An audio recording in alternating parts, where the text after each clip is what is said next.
Hello there. I have a little question for you. Have you ever wondered what a big, important grown-up, like a president, was like when they were a little kid, just like you? Did they play games? Did they have best friends? I wonder, did they have big dreams? Well, guess what?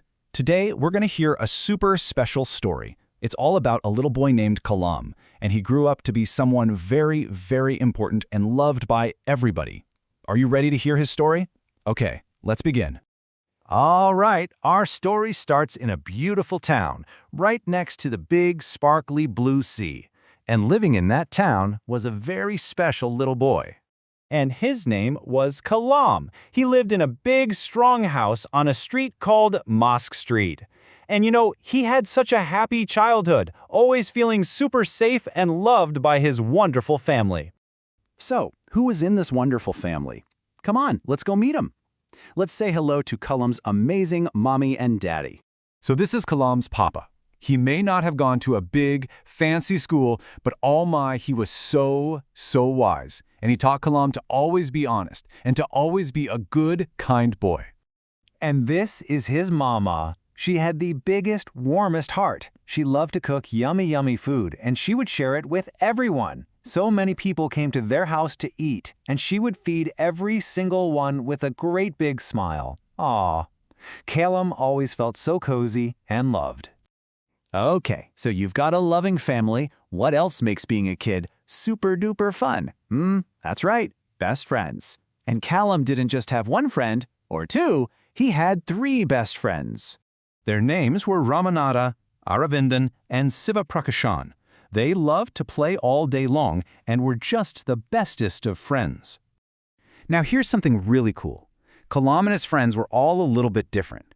You see, Kalam wore a special cap, and his best friend Ramanada wore a special thread. But you know what?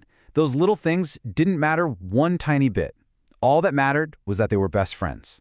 But then, one day at school, something happened.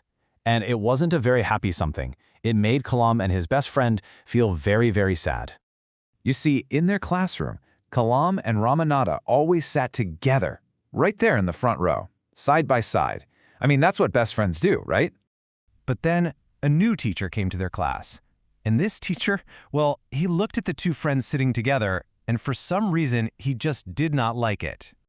The teacher told Kalam he had to move. He couldn't sit with his best friend anymore. He had to go all the way to the back bench and sit all by himself.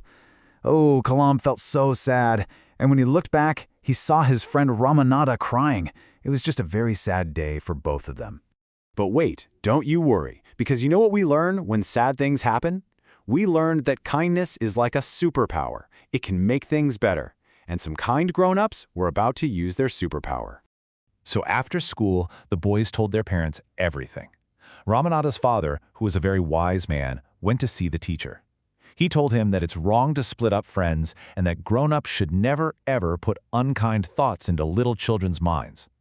And you know what happened? The teacher understood. He knew he had made a big mistake, he felt really sorry for what he did, and from that day on, he was kind to everyone. See? Kindness really is a superpower. Kalam had another really kind teacher too, his science teacher. He invited Kalam to his house for dinner one night. At first, the teacher's wife felt a little bit worried, but the kind teacher didn't get upset. Nope, he just smiled a big, happy smile and served Kalam the delicious food himself. And guess what happened the next time Kalam visited? The teacher's wife welcomed him right into her kitchen and served him food with her own 2 hands. Her heart was changed, all because of kindness.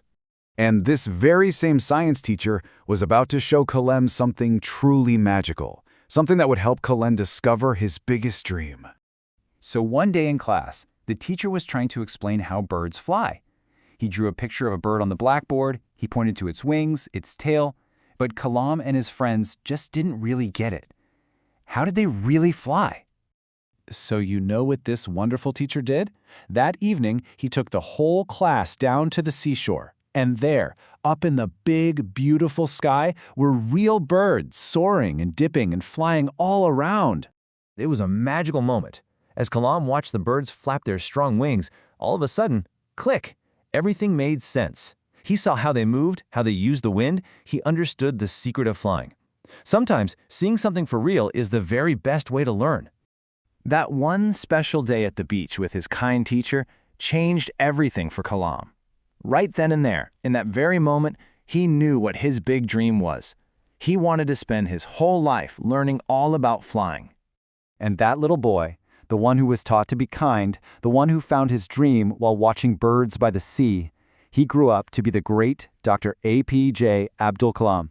So now, I have a question for you. What do you wonder about? What do you dream of learning? Your big dream could be waiting for you, right around the corner.